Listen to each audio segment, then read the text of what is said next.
L'histoire débute en Seine-Maritime, un département du nord de la France. Nous sommes pour vous situer de façon plus précise à la fin du XIXe siècle, dans les années 1881. C'est à cette époque qu'Isidore Diologen et Marie Battel contractent leur mariage le 25 octobre 1886 à Bertheville-Saint-Ouen. Lui est originaire du hameau de Pierreville, il exerce la profession de domestique. Elle est originaire de Bertheville, et à cette époque, il est de coutume de s'unir dans le village de la mariée. De leur union naîtra plusieurs enfants. Lucien, le premier, mon aïeul, puis viendra Maurice, Marthe, Madeleine, Abel, Joseph, puis le dernier, Jean, en 1906. De toute cette fratrie, les 4 plus vieux connaîtront des déménagements. Les parents d'Isidore et de Marie n'étant pas éternels, le couple se déplace avec Lucien, d'Aumonville à Bertheville, où ils vivent quelques années avant d'en partir vers 1896 pour s'installer à Anneville-sur-Scie jusqu'à la fin de leur vie. Là-bas, ils auront leurs 3 derniers enfants. Lorsqu'ils arrivent à Anneville, à la toute fin du XIXe siècle, ils s'installent au hameau de Charlesménil. Ce lieu-dit fut une ancienne place forte de la vallée de la Scie et un haut lieu médiéval riche d'histoire et de légendes. Ils s'installent dans une grande et belle demeure. C'est à ce moment la dernière maison du quartier à avoir été témoin de cette époque. Ils en feront leur maison de famille, qui le restera jusqu'en 2003. Elle abritait depuis plus de 4 siècles les chanoines de la collégiale Sainte-Catherine, détruites par les guerres successives et la Révolution. Seule subsiste lors de leur installation la chapelle de la source Saint-Ribert, datant du 8e siècle, réputée pour son eau miraculeuse. C'est d'ailleurs mon arrière-grand-mère qui en deviendra garante jusqu'à la fin de sa vie, mais nous y reviendrons plus tard. La fratrie vit à la campagne, ils sont heureux, vont à l'école et aident aux tâches quotidiennes. Leur père, Isidore, devient agent communal et Marie, la mère, s'occupe des petits derniers. Lucien, lui, a 20 ans en 1908 et c'est certainement dans ces années qu'il rencontre mon arrière-grand-mère, Augustine Prouin, originaire d'Aupegard. Rapidement, ce qui était peut-être un simple amour de jeunesse devient plus sérieux.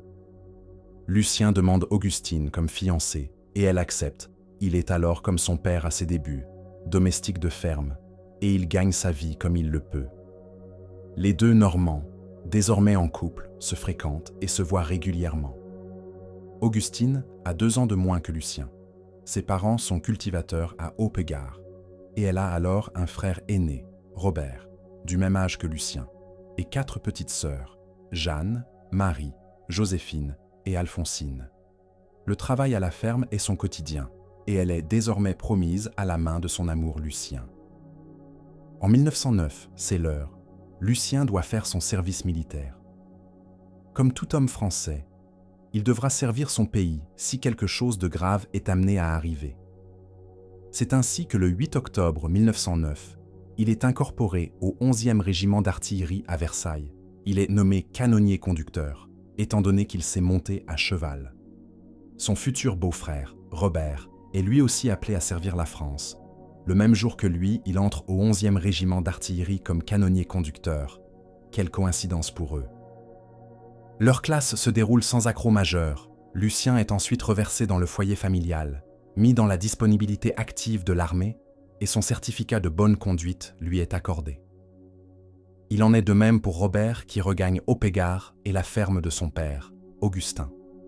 En 1911, c'est au tour de Maurice, le frère de Lucien, de faire ses preuves. Il est envoyé pour faire ses classes au 129e régiment d'infanterie du Havre. Il en ressort aussi avec son certificat de bonne conduite.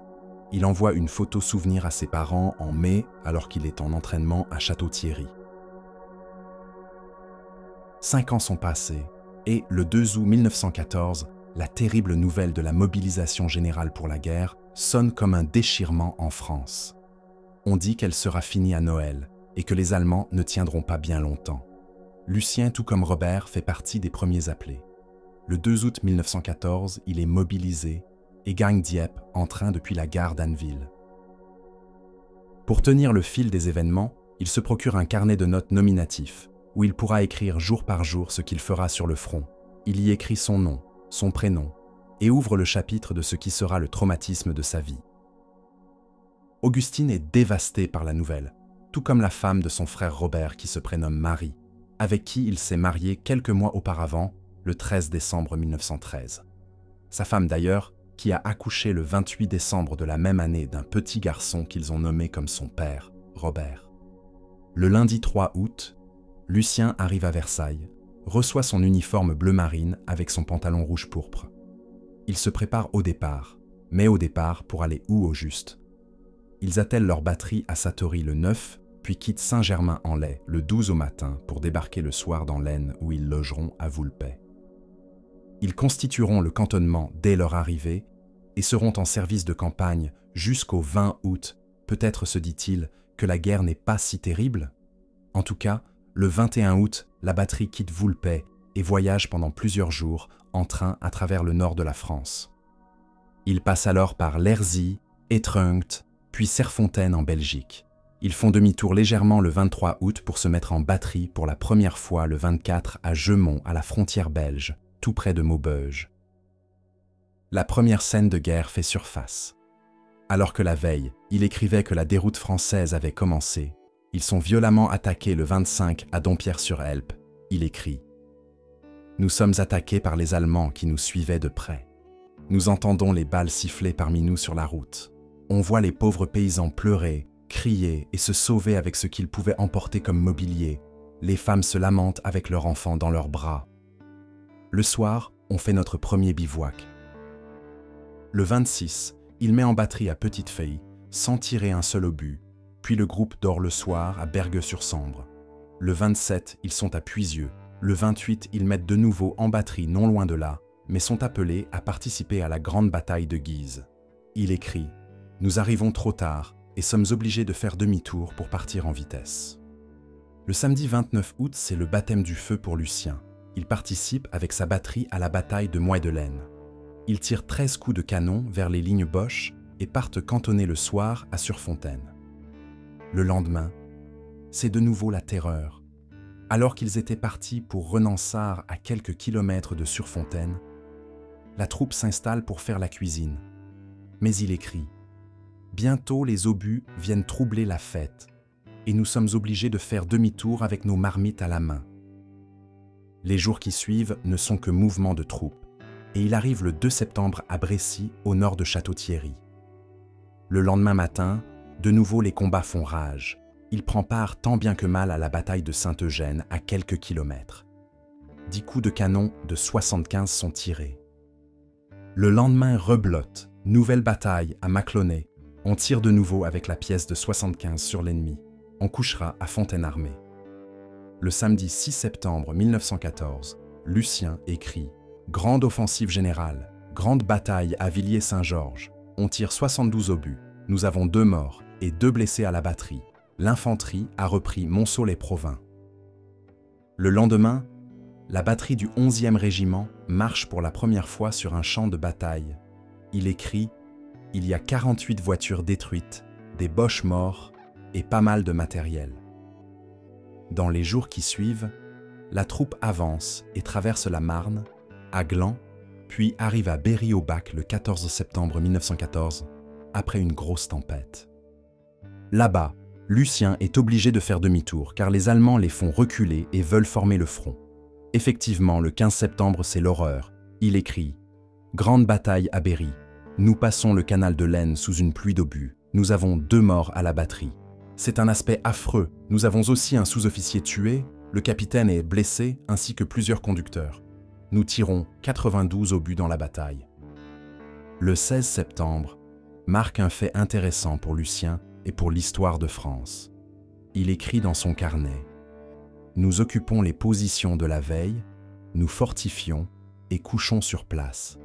C'est le commencement de la guerre de tranchées. » Le lendemain, il fallait s'y attendre.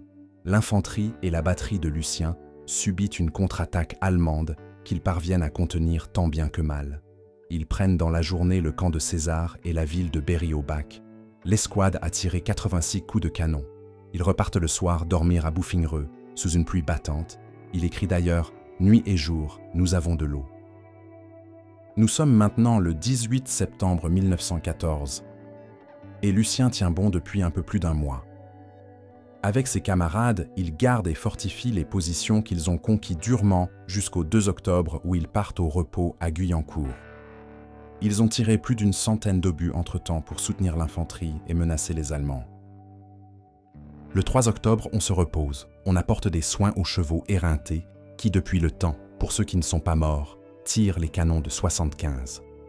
Pour faire court, le 5 Lucien couche à la Tour de Nesle, dans l'Aisne, le 6 à Frénois-la-Rivière, dans l'Oise, puis Monchy-Humières, Courcelles, Gerbigny, Etelfait, Angest-en-Santerre, Morcourt, puis enfin Bray-sur-Somme dans la nuit du 15, où ils se mettent en position de tir.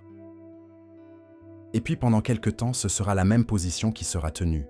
En plus de ça, 10 jours de construction de fortifications souterraines, 1 jour de repos, puis vient novembre, où l'on stagne dans la boue froide et humide. Les artilleurs établissent des écuries pour passer l'hiver, jusqu'au 19, où Lucien écrit « 30 coups de canon, première neige et gelée ».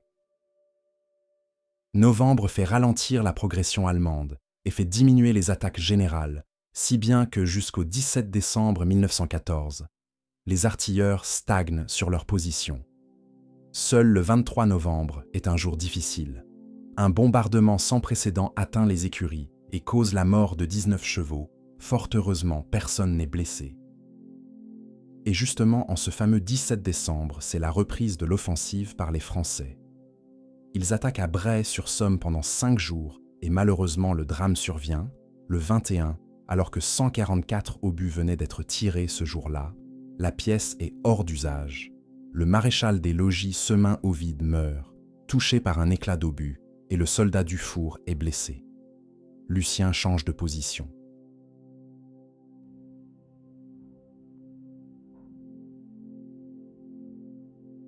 Une nouvelle pièce de 75 est réceptionnée le lendemain soir. Puis, les artilleurs du 11e régiment luttent contre l'hiver, alors que de grandes gelées les cloîtrent dans leurs souterrains. Quelque temps plus tard, c'est janvier 1915 le 9, qui se la présente. pièce de 75 saute au premier tir. C'est l'hécatombe. Lucien Percaud, le pointeur, est mort. 3 servants sont blessés, Letellier, Cherrier et Baudouin. Fort heureusement, Lucien est épargné par l'explosion. Il assiste le lendemain même à l'inhumation de ses camarades morts au champ d'honneur. Les artilleurs restent à l'arrêt pendant plusieurs jours suite à cet incident. Ce n'est que le 21 janvier 1915 qu'une nouvelle pièce est réceptionnée. Le 31 janvier, Lucien est vacciné contre la fièvre typhoïde. Il remonte aux positions le 3 février, mais retourne au vaccin le 9. Puis, jusqu'au 4 mars, ce n'est qu'harcèlement de l'ennemi. Et justement, le 4 mars, les Allemands attaquent l'infanterie et les artilleurs du 11e, trop proches des lignes, sacrifient leurs pièces de 75 à 400 mètres des Boches à Carnoy près d'Albert. À compter du 13 mars 1915, la batterie de Lucien bombarde sans relâche les Allemands, ce qui a pour effet d'attirer les foudres de l'artillerie ennemie. Et pour cause, le 21, ils sont bombardés sans relâche à tel point qu'ils sont obligés de quitter la position pour se replier 200 mètres plus loin. L'heure de quitter le front de la Somme approche, et Lucien en profite pour envoyer 2 cartes à sa famille, qui n'a pas de nouvelles depuis son départ. Il envoie cette photo prise dans les environs de Bouillancourt, où il écrit « Bon souvenir de la Somme et de la 29e batterie, les braves défenseurs de la France. Votre fils, Lucien Diologent. » Puis celle-ci qu'il a prise avec Robert, et qu'il envoie à ses amis Doppegard et Augustine. Il y écrit « Mon cher, je t'envoie cette petite carte qui te fera un grand plaisir. Nous sommes tous deux en bonne santé. Je pense que tu me feras une petite réponse quand tu auras reçu mes cartes. Tes amis qui pensent à toi, Lucien et Robert. Bonjour à ton oncle pour nous. Souvenir de tes amis les braves défenseurs, LD et RP. » En avril, le temps se radoucit, mais les positions restent inchangées. Le 7, les abris de tranchées sont inondés d'eau. Ils sont obligés d'en faire d'autres. Le 16, le canon explose. Le 18, la pièce d'à côté explose également, ce qui fait 3 blessés, Collat, Blin et Chambellan. Puis enfin, le 27 avril 1915, les artilleurs de la 29e batterie quittent enfin Bray-sur-Somme. Ils sont relevés après 7 mois de tranchées par le 28e d'artillerie, qui était en cantonnement non loin de là. Lucien va ensuite traverser Villers-Bocage, Doullens, Autrebois, Hauteville, puis arrive à Arras le 10 mai à minuit, où ils dorment par terre. À 4 heures du matin, alors qu'ils sont à même le sol, ils doivent mettre en batterie rapidement pour soutenir l'infanterie. Ils tirent 168 obus. Le lendemain, ce sont les représailles. Ils sont bombardés sans relâche et n'ont même pas d'abri de fait pour se protéger. Pendant cette bataille d'Arras, la batterie de Lucien bombarde et est bombardée sans relâche. Si bien qu'après quelques jours de combat, il ne leur reste plus qu'un seul canon en état de tirer. Il écrit « Sous un feu violent, une partie du matériel est hors d'usage. Un seul canon nous reste, nous le passons à la 28e batterie, puis nous nous retirons à Duisans. » Un mois plus tard, l'escouade relève la 28e batterie au nord-ouest d'Arras après avoir renfloué son matériel. Il tire 30 obus le soir, puis 300 obus dans la journée du lendemain. La pièce de 75 part en réparation le 17 juin, rentre le 18, mais est renvoyée pour la deuxième fois le 20. Mais alors que Lucien et ses camarades reviennent avec un canon de l'atelier de réparation, ils sont bombardés en route, ce qui tue 3 chevaux et fait 3 blessés. Le village de Duisans a été bombardé par du 130 mm autrichien. En reprenant leur position, ils sont de nouveau pris dans une bataille qui fait rage. Ils tirent 800 obus sur les lignes ennemies en seulement 3 jours et demi. Ils sont finalement relevés à 1 heure du matin le 27 juin au moment d'une attaque allemande et par une grande tempête. Ils partent à Averdoin.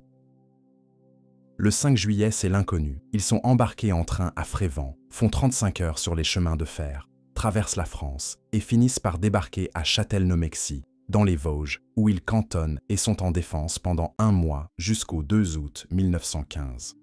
Enfin, pour Lucien, c'est le départ pour la première permission après 1 an au front. Pour les artilleurs, les positions tenues successivement du 13 août au 20 septembre sont très favorables. Ils peuvent s'occuper de leurs chevaux et profiter des pays environnants. Les batteries traversent alors Girmont, Épinal, Neufchâteau, Lugny, Bar-le-Duc, Chaumont-sur-Aire, Vroille, Auve, puis enfin mettent en batterie à proximité de Hurlus en Champagne. Lucien va désormais participer à la 2e bataille de Champagne autour de Perthes-les-Hurlus. Là-bas, il va employer tout moyen pour aider l'infanterie. Entre le 22 et le 24 septembre, ils sont bombardés sans arrêt, mais le 25, c'est le déclenchement de l'offensive. Ils avancent sur Perthes, sont ralentis sur leur droite devant le Mesnil-les-Hurlus, mais Lucien est envoyé détruire des mitrailleuses Boche qui empêchent l'infanterie d'avancer. Il fait des prisonniers et couche le soir dans les tranchées. Il en est de même jusqu'au 19 octobre, où la progression ne faiblit pas. Il continue avec l'infanterie à prendre des positions dans ce qu'il appelle l'entonnoir de Perthes. Un adjudant de sa batterie est blessé, mais il capture des prisonniers. Il travaille des nuits durant à la confection de tranchées pour renforcer les positions conquises. Les villages alentours sont désormais dévastés et sont rayés de la carte, mais l'armée française a progressé. Le 19 octobre, c'est la relève à 6 heures du soir. Puis après avoir traversé de nouveau la France en train, il se retrouve à nouveau dans l'Aisne le 23 octobre, dans le village de Daumier. Des positions sont prises par les 3 batteries du groupe jusqu'au 28 novembre 1915. Il écrit « Restez en position à Attichy, où nous sommes relevés par le 43e d'artillerie, position très heureuse pour nous. » Le carnet de Lucien prend fin le 8 décembre 1915. Il se trouve alors dans les carrières de la ferme de l'Épine, à Viviers. Son régiment fait une manœuvre de troupes le 7, sous la supervision des généraux. On ne sait pas très bien pourquoi notre aïeul a arrêté d'écrire ses actions au front. Il a aussi arrêté l'envoi de photos, ou du moins nous le pensons. Nous ne savons pas s'il existe encore quelque part des documents lui appartenant chez des membres de la famille plus éloignés. Tout ce que nous savons, c'est que le journal de marche de son régiment nous apprend vaguement le sort de Lucien et ses camarades.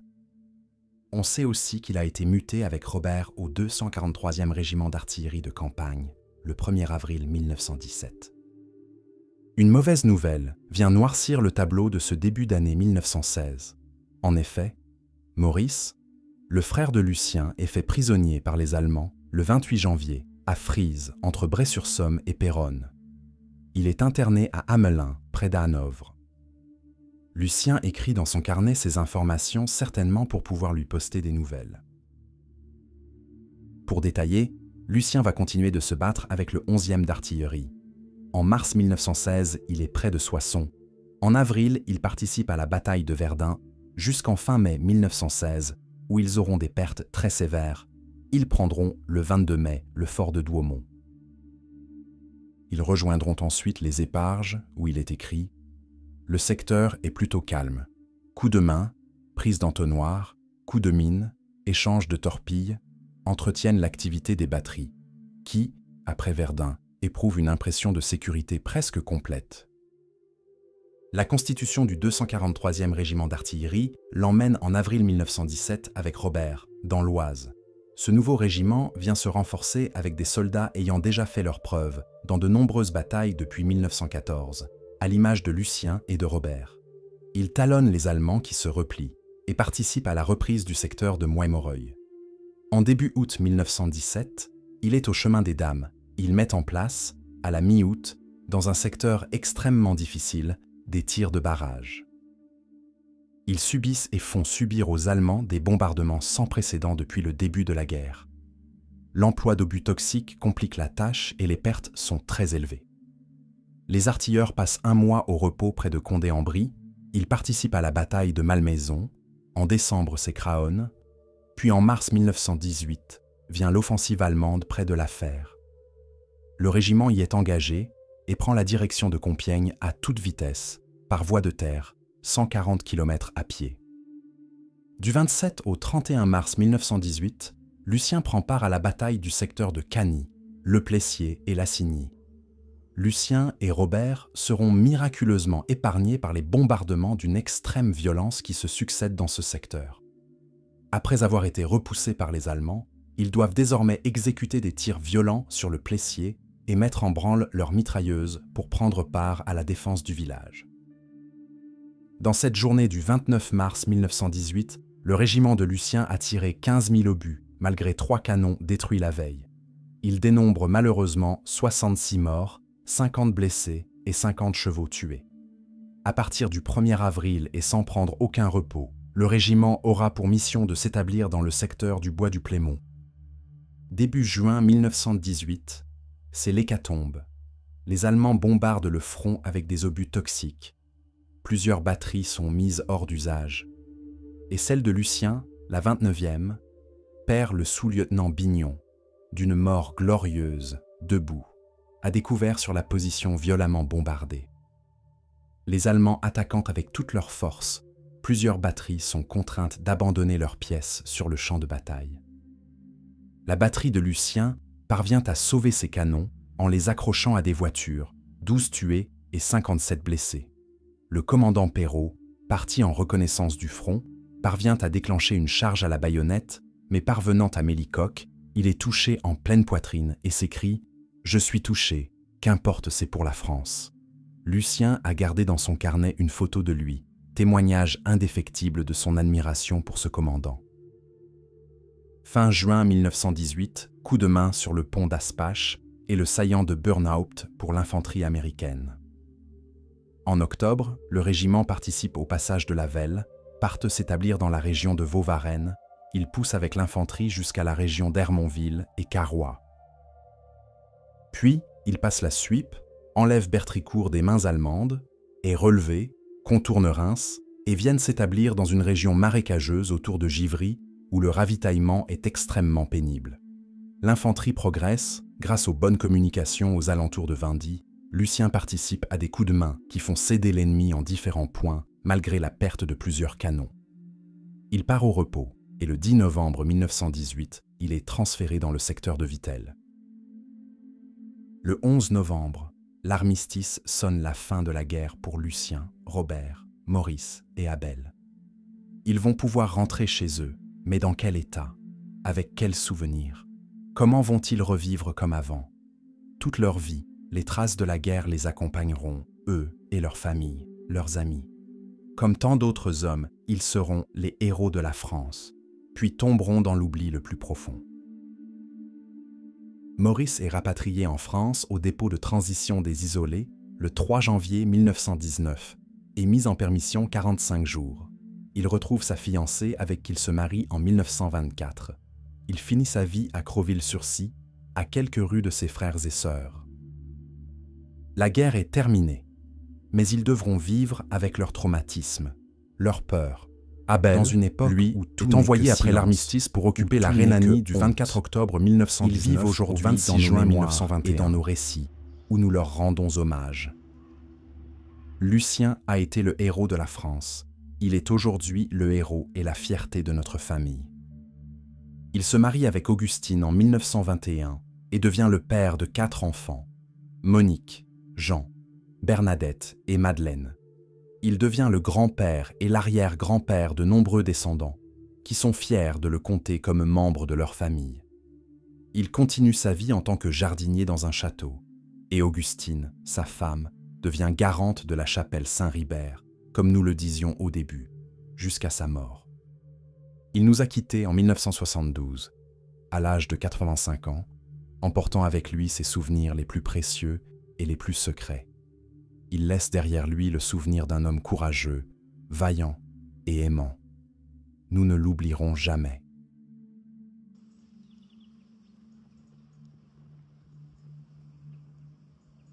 Il est aujourd'hui enterré, et selon son plus grand souhait, aux pieds de ses camarades tombés au champ d'honneur, morts pour la France durant ces 4 années d'horreur. Soyez sûrs que les traces de ces traumatismes l'ont accompagné tout au long de sa vie. N'oublions jamais le sacrifice de nos pères durant cette guerre. Soyez fiers d'avoir un ancêtre ayant participé à l'une des guerres les plus meurtrières de notre histoire. Qu'importe la manière dont il y a pris part, rendez-lui hommage de la meilleure des manières, en n'oubliant jamais